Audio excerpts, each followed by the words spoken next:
അടിസ്ഥാന പാഠാവലിയിലെ 1-ാം യൂണിറ്റിലെ സ്മാരകം എന്ന കവിതയാണ് ഞാൻ ഇന്നിവിടെ അവതരിപ്പിക്കുന്നത്. സ്മാരകം. ഇളം കാറ്റിൽ തൂവലുകൾ മണ്ണിലേക്ക് പറവിയുടെ വഴികൾ തെളിയുന്നു. ഇത് സ്മാരകം എന്ന കവിതയ്ക്ക് മുമ്പായി വരുന്ന 2 വരിയാണ്. അതൊരു ഇൻട്രഡക്ഷൻ പോലെ കവി കൊടുത്തിട്ടുള്ളതാണ്. തൂവലുകൾ കുഞ്ഞ് കാറ്റടിക്കുമ്പോഴത്തേക്ക് അതെന്ത് ചെയ്യും, മണ്ണിലേക്ക് വീഴുന്നൊരവസ്ഥയാണ് കുഞ്ഞ് തൂവലുകൾ. പക്ഷേ പക്ഷികൾ എന്ത് ചെയ്യാണ്, വഴികൾ കണ്ട് തെളിഞ്ഞ് അവ എന്ത് ചെയ്യും, അവ ആകാശത്തിൽ വാനത്തിലുടനീളം വിശാലമായ വാനത്തിലൂടെ പറക്കും. അപ്പോൾ തൂവലുകൾക്ക് ശരിക്കും ഭാരം കുറവാണ്. അത് തൂവലുകൾ കുഞ്ഞു തൂവലുകൾ അല്ലെങ്കിൽ കുഞ്ഞു ശ്രമങ്ങളൊക്കെ കുഞ്ഞ് എന്ത് കാര്യമായാലും അത് വേഗം ഭൂമിയിലേക്ക് പതിക്കും. അല്ലെങ്കിൽ അത് വീണ്ടും ശ്രമിക്കണം എന്ത് കാര്യമായാലും. അല്ലെങ്കിൽ അത് പരാജയത്തിലേക്ക് കൂപ്പുകുത്തുന്നതായി നാം കാണും. അതിനുവേണ്ടി ശക്തിയും എന്തിനേയും അതിജീവിക്കാൻ കഴിവുള്ളതുമായ പക്ഷികൾ ഒരു സിമ്പൽ മാത്രമാണ് ഇവിടെ. ഇതിനെ അതിജീവിച്ച് വഴികൾ തെളിയിച്ച് മുന്നേറിക്കൊണ്ടിരിക്കും. ഇനി സ്മാരകം കവിത. അപ്പൂപ്പൻ താടിയുടെ പറക്കത്തെ വിനീതമായ ഒരു ശ്രമമായി കാണണം. ചിറകുകളില്ല, ദേശാന്തരം വിധിച്ചിട്ടില്ല, ആകാശവും സ്വന്തമല്ല, എന്നിട്ടും അതു പറക്കുന്നു. കുഞ്ഞിനെ എന്ന പോലെ വിത്തിനെ മടിയിൽ വെച്ച്. കുഞ്ഞിനെ എന്ന പോലെ വിത്തിനെ മടിയിൽ വെച്ച്. അതു കാണുന്ന സ്വപ്നത്തിലെ മരത്തിൻ്റെ തണലിൽ നാളെയൊരാൾ വന്നിള വെയിലേൽക്കും എന്ന കവിത അതിനറിയില്ല. അറിവില്ലായ്മയുടെ ഭാരക്കുറവിൽ അതു പറക്കുന്നു. അറിവില്ലായ്മയുടെ ഭാരക്കുറവിൽ അത് പറക്കുന്നു. ഇവിടെയൊക്കെ കുറേ കാര്യങ്ങൾ കവി പറയാതെ പറഞ്ഞു വെക്കുന്നുണ്ട്. അതിനെ പക്ഷി എന്ന് വിളിക്കാതിരിക്കാൻ നാം കാണിക്കുന്ന കരുണയിൽ അത് കുറച്ചുകൂടി ദൂരം പോയേക്കാം. ധീരമെങ്കിലും എളിയ അതിൻ്റെ ശ്രമം വീണു പോകുന്നിടത്ത് സ്മാരകമായി ഉയർന്നു വന്നേക്കും. ആരും അറിയാതെ നാളെ ഒരു മരം. മിണ്ടാപ്രാണി, വീരാൻകുട്ടി അദ്ദേഹത്തിൻ്റെ കവിതയാണിത്. കുഞ്ഞൊരു കവിതയാണെങ്കിലും കുറേ കാര്യങ്ങൾ നമുക്ക് മനസ്സിലാക്കി തരുന്നുണ്ട് ഇതിൻ്റെ അകത്ത്. ചെറിയൊരു നമ്മൾ കുഞ്ഞുനാളിലെല്ലാം കളിച്ചിട്ട് ഒഴിവാക്കിയൊരു സംഭവമാണ്. സത്യത്തിൽ കുഞ്ഞുനാളിൽ നമ്മളധികവും അപ്പൂപ്പൻ താടിയൊക്കെ പറത്തി കളിക്കാറുണ്ട്. അപ്പോൾ ഒരു കൗതുകം പോലെ അത് പറത്തും. അത് കുറച്ച് ദൂരം പറക്കും, അത് പിന്നെ താഴോട്ട് പതിക്കും. ആ ഒരു ഭൂമിയിലെ അത്രയും ചെറിയൊരു വസ്തുവിലും മനുഷ്യ ജീവിതത്തിൻ്റെ ഓരോ പ്രയാസങ്ങളും വിഫലതകളും എല്ലാ കാര്യങ്ങളും പറഞ്ഞുകൊണ്ട് ഒരു കവിത അവതരിപ്പിക്കാൻ കവിക്ക് അനായാസേന കഴിഞ്ഞിട്ടുണ്ട്.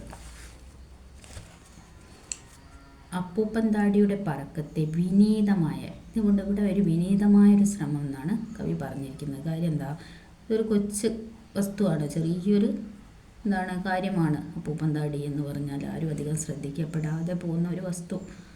അത് ശ്രമിക്കുന്നുണ്ട്, അത് പറക്കുന്നുണ്ട്. ചിറകുണ്ടോ? ഇല്ല.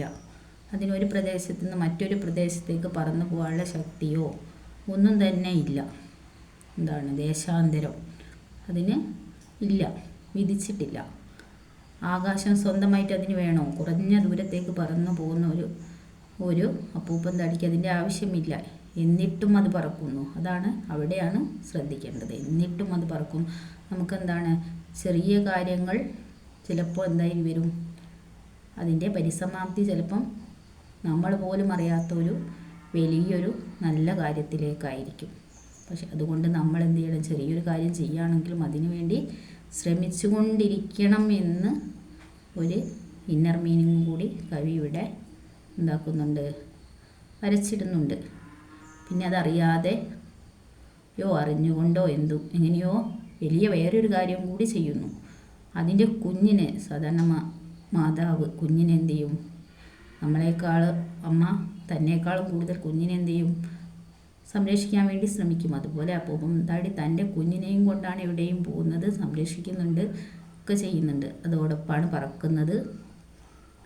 എന്താണ് കുഞ്ഞിനെ എന്ന പോലെ വിത്തിനെ വിത്തിൽ നിന്ന് എന്തുണ്ടാവും, നമുക്ക് പുതിയൊരു തലമുറ, പുതിയൊരു മരം മടിയിൽ വെച്ച് ആണ് അത് പറക്കുന്നത് അല്ലേ.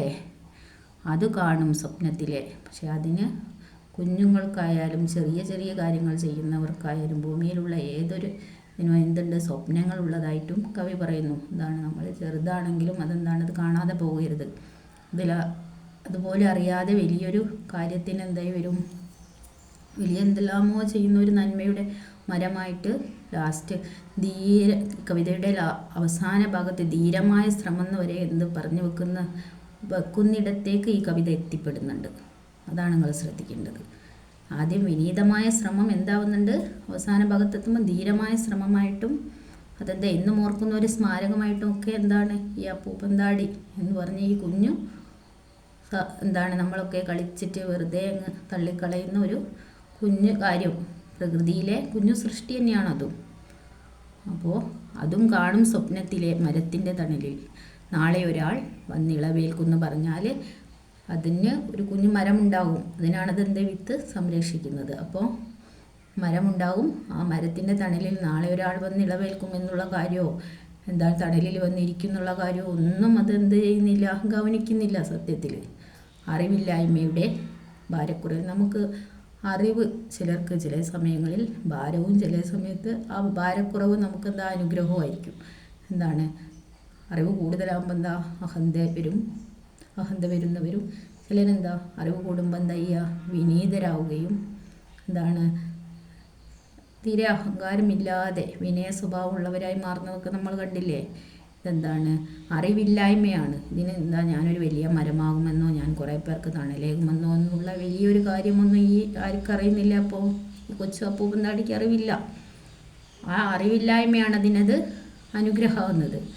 നമുക്ക് നമ്മളെക്കുറിച്ച് ചിലപ്പോൾ ലോകം പറയുന്ന കുറേ നല്ല കാര്യങ്ങൾ ചിലപ്പോൾ നമുക്കറിയാതെ ആയിരിക്കും നമ്മൾ നടക്കുന്നുണ്ടാവുക അല്ലേ. അപ്പോൾ ചിലർക്ക് ആ അറിവ് നല്ല കാര്യങ്ങൾ പറയുന്നുണ്ട്, അല്ലെങ്കിൽ നല്ലത് നമ്മൾ ചെയ്യും. അഹങ്കാരം വരുന്നൊരു ടൈമുണ്ട്. എല്ലാ വ്യക്തികളും സമൂഹത്തിൽ ഒരുപോലെ അല്ലല്ലോ. അറിവില്ലായ്മയുടെ ഭാരക്കുറവാണ് ഇവിടെ അതിനെ പറക്കാൻ കുറച്ചെങ്കിലും ശ്രമിക്കാൻ വേണ്ടിയിട്ട് ചെയ്യുന്നത്, അതിന് സഹായകമാകുന്നത്. അതിനെ പക്ഷി എന്ന് വിളിക്കാതിരിക്കുക. ശരിക്കും കുഞ്ഞു കാര്യം ചെയ്യുമ്പോൾ വരെ ഇവിടെ പദവികൾക്ക് വേണ്ടിയോ അങ്ങനെയൊക്കെയല്ലേ. അപ്പോൾ അവാർഡുകളും അങ്ങനെയൊക്കെ കിട്ടൂലേ. അപ്പോൾ അതുപോലെ ഇതൊരു കുഞ്ഞ് പറക്കുന്നത് സത്യത്തിൽ പക്ഷിയല്ലേ. അപ്പോൾ പക്ഷി എന്നുള്ള പേര് അതിന് കൊടുക്കുന്നുണ്ടോ? ആരും കൊടുത്തിട്ടില്ല. അതിനൊരു അനുഗ്രഹമാണ്, അല്ലെങ്കിൽ അതിനോട് കാണിക്കുന്ന ഒരു കരുണയാണ്. നമ്മൾ ചില സമയത്ത് പൊക്കി പറയുന്നത് ഏതൊരു വ്യക്തിക്കും ചിലപ്പോൾ അത് അനുഗ്രഹമായിരിക്കും, ചിലപ്പോൾ അത് എല്ലായ്പ്പോഴും അത് പോസിറ്റീവ് ആവണമെന്നില്ല അല്ലേ. അത് കൂടി ദൂരം പോയേക്കാം. അപ്പം ആരും അതിനെ പക്ഷിന്നൊന്നും വിളിക്കുന്നില്ലല്ലോ.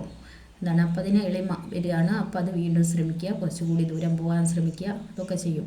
ഇതൊക്കെ മനുഷ്യരുടെ ഒരു ക്യാരക്ടറും കൂടി ഇതിൽ കവി ഉൾപ്പെടുത്തുന്നുണ്ട്.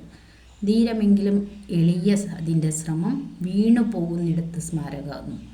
അത് വീഴുന്ന സ്ഥലത്ത് അതിൻ്റെ വിത്ത് മുളച്ച് വലിയൊരു മരമായി വന്ന് അതെന്താവുകയാണ്, അതിൻ്റെ സ്മാരകം അവിടെ പടുത്തുയർത്തുന്നുണ്ട്. അപ്പോൾ അതൊരു വലിയ കാര്യമല്ലേ. സ്മാരകം എന്ന് പറയുമ്പോൾ എന്നെന്നും നിലനിൽക്കുന്നത്, സ്മരിക്കപ്പെടുന്ന ഒരു കാര്യമായിട്ട് മരം അവിടെ വളർന്ന് കുറേ പേർക്ക് തണലേകുന്നു. ആരും അറിയാതെ നാളെ ഒരു മരം അല്ലേ. ആരും അറിയാതെ പോകുന്ന അങ്ങനെ എത്രയോ മഹത്തരമായ ലൈഫ് നമുക്ക് ചുറ്റുണ്ടായിട്ടുണ്ട് അല്ലേ. പിന്നെയാണ് നമ്മൾ ചെയ്യുന്നത്, അവരുടെ മഹത്തരം മഹാത്മ്യം തിരിച്ചറിയുന്നത്. അതുപോലെ മിണ്ടാപ്രാണി എന്നുള്ള ശരിക്കും മിണ്ടാപ്രാണിയായ ഒരു വസ്തുവിലൂടെ കുറേ കാര്യങ്ങൾ, അല്ലെങ്കിൽ അപ്പൂപ്പന്താടി എന്ന നമ്മളെ നിസ്സാരമായി തള്ളുന്ന ഒരു വസ്തുവിലൂടെ ഭൂമിയിലെ പല കാര്യങ്ങളും കവി ഓർമ്മിപ്പിക്കുന്നു. ഇതിൽ എന്തെങ്കിലും തെറ്റുകുറ്റങ്ങളുണ്ടെങ്കിലും എന്തായാലും കമൻറ്റ് ചെയ്യാനും ലൈക്ക് ചെയ്യാനും സബ്സ്ക്രൈബ് ചെയ്യാനും ഫോളോ ചെയ്യാനും നിങ്ങൾ മറക്കരുത്. Thank you.